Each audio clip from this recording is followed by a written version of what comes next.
Hai, nama saya Dila, saya dari Techouz. Untuk sebelum ni, korang dah tengok kan video tentang 3 masalah yang sering dihadapi oleh laptop korang.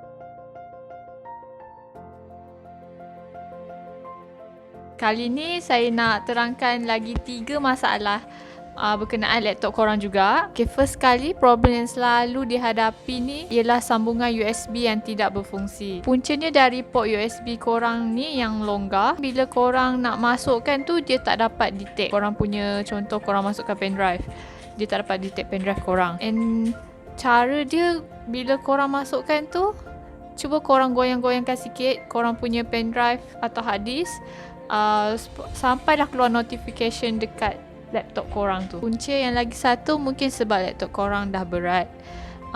Better korang restart, cabut dulu pendrive korang and then korang restart untuk bagi dia lebih ringan.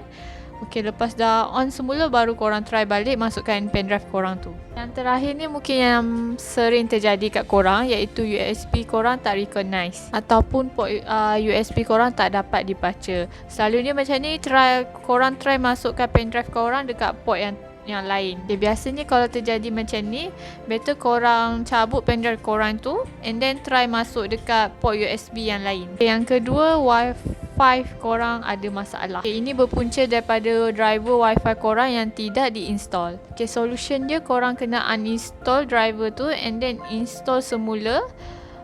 Tapi korang kena pastikan driver Wi-Fi korang tu sesuai dengan laptop korang. Okay, and then lagi satu mungkin masalah pada Wi-Fi card korang. Kalau dah rosak tu, memang solution dia korang kena tukar yang baru Wi-Fi card tu. Okay, masalah yang terakhir ni adalah antara masalah yang paling banyak berlaku pada laptop korang, iaitu bateri laptop cepat habis atau tidak tahan lama. Punca dia mungkin sebab korang charge laptop korang tu seharian. So better bila dah penuh tu korang terus cabut lah, jangan biarkan dia overcharge.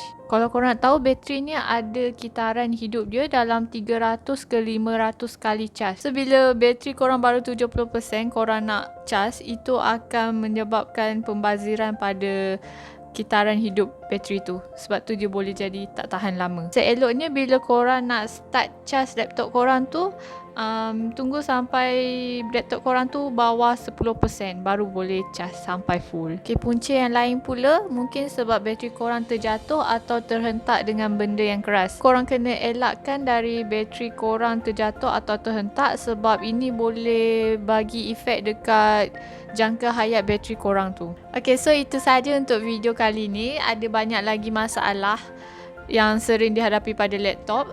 Kalau korang nak tahu lagi, korang kena tunggu lagi video yang akan datang.